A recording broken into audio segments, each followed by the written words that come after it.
was a lawyer's lawyer at the DA's office. He was known as the guy, and still is, who always did the right thing. At his core, Steve is about doing the right thing. To me, it is the categorical imperative that guides him daily. And he was always pushing you to do better and pushing harder and saying, you can do better. And he was always right. The comments he made to me is, that was good, but you can do this better when you do this, or do that, or argue this better. And it always pushed me, and I would have his voice in my head sometimes and say, how can I do this better? And I also think that's one of the, for everything I've heard him talk over the years about camp, I think that's also what made him so good at what he's done for camp is he always wanted to say, hey, this is great. The kids are happy. The camp's running great, but we can do this better. We can make the facilities better, the programming better, and we can keep pushing.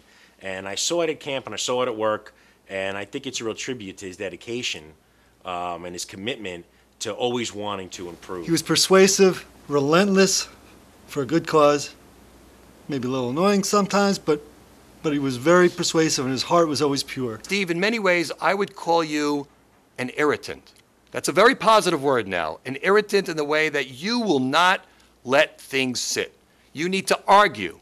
You need to be passionate about something, but it's that passion that makes you such a great person and makes you such a great leader. I often think of the quote from the Talmud, whoever saves a life, it is considered that he has saved the world. I would suggest to you that Steve's commitment to making the Alumni Association a vibrant reality has Jewishly saved many lives. How many of you would not be who you are in your lives if it were not for this connection? It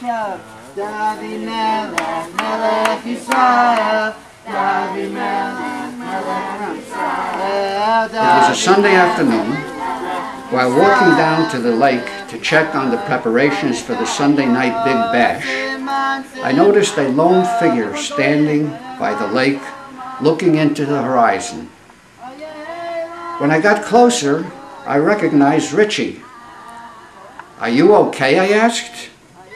Richie turned to me and said wistfully, "Jerry, you know, I miss the kids." I stood there and I thought to myself, this is truly an example of why Ramah is considered today the crown jewel of the conservative movement. Richie's been the backbone of the Ramah Committee, the Alumni Association, our Labor Day weekends, the RBA, or Ramah Basketball Association. Pretty much everything involving camp over the years, Richie's been a part of it, not only a part of it, but really the driving force in all that's gone on. And in his spare time, he's the president of the synagogue, he's a lawyer, and he's a wonderful father and husband. I don't know where Richie finds the time to do everything. It's incredible. His honesty, his integrity, his caring for other people are the same traits which led him to become such an important member in the Ramah community and in the Jewish community overall. The gift that Richie has is that he is a true leader. He is a dugma. Staff members, lay people, the seminary family, the Ramah committees, the entire conservative Jewish community that is involved in Ramah, all are fully committed to the children they serve, motivated purely by their love and concern for the welfare of these children as individuals and as Jews. Richie, thinking about the campers and musing about how he misses them, on a Labor Day weekend designed primarily to give Richie and his Ramah colleagues some well-earned rest and relaxation, added another memorable moment in my work as a Ramah director.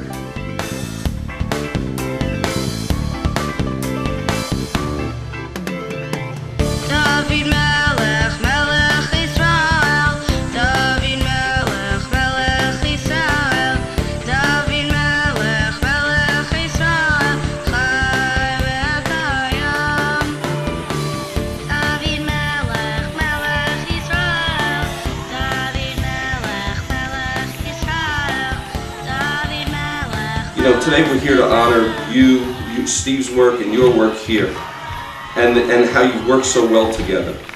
But what I really want to say is that we as members of the New York Jewish community really should be honoring the legacy of two amazing families that have been working to benefit the life of Jewish kids throughout New York. And I'm not embarrassed to include myself among the rabbis who could and did learn a lot about the camp's dedication to Judaism from Stevie Goldstein.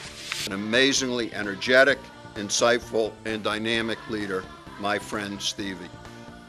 I still have very, very vivid pictures of Steve sitting in the middle of the lake with homesick campers, talking to them, trying to ease their very overwhelming feeling. I see in this room people young and old, some people that you met many, many years ago, but they're still your most cherished friends. It really shows me that Ramah has a lifetime impact on people, and it makes me realize that it's going to have a lifetime impact on me. I guess if you're not doing something with me, the only other thing you can be doing is helping Ramah. You just care about kids. You want kids to grow up as strong Jewish people, but mostly as strong human beings, self-confident human beings. And I have seen you do so many things to make kids and young adults feel better about themselves. That is the strongest quality that anybody can have, and I see that in you ad hayom hazeh, to this day.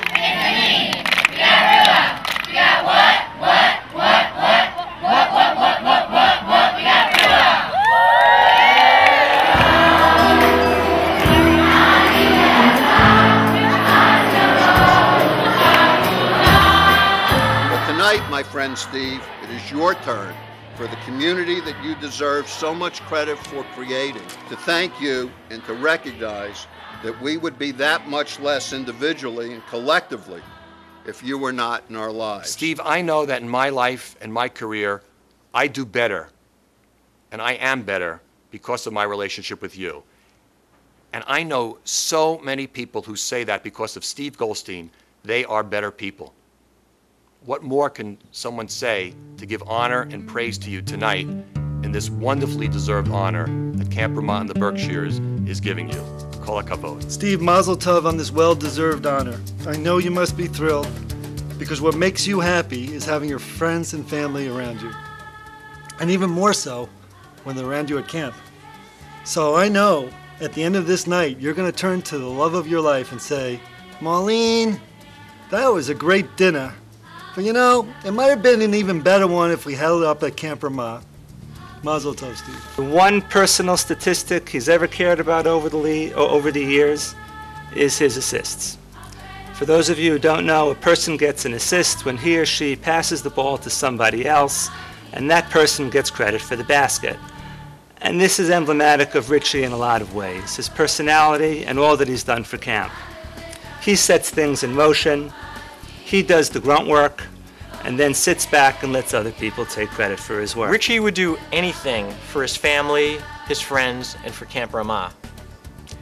Now, this is kind of hard for me to do since I'm a Met fan, but I would do anything for Richie also.